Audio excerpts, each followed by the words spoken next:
ঈমান শব্দের অর্থ বিশ্বাস। পরিপূর্ণ মুমিন সেই যে শরীয়তের বিষয়গুলোকে আন্তরিকভাবে বিশ্বাস করে এবং এগুলোর মৌখিক স্বীকৃতি সহ বাস্তবায়ন জীবনে পরিপূর্ণভাবে মেনে চলে। ঈমানের মৌলিক বিষয়সমূহ পবিত্র কুরআন ও হাদিসে বর্ণিত আছে। ঈমানে মুফাসসালে সেই বিষয়গুলোরই সহজ বর্ণনা পাওয়া যায়। যেমন, আমি ঈমান আনলাম আল্লাহর প্রতি, তার ফেরেশতাদের প্রতি, তার কিতাবসমূহের প্রতি, তার রাসূলদের প্রতি, আখিরাতের প্রতি, তাকদীরের ভালো মন্দ সবকিছু আল্লাহর ইচ্ছায় হয় এর প্রতি এবং মৃত্যুর পর পুনরুত্থিত হওয়ার প্রতি।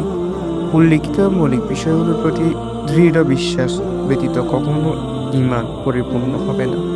যিনি এগুলোকে আন্তরিক বিশ্বাস রাখবেন তাকেই মুমিন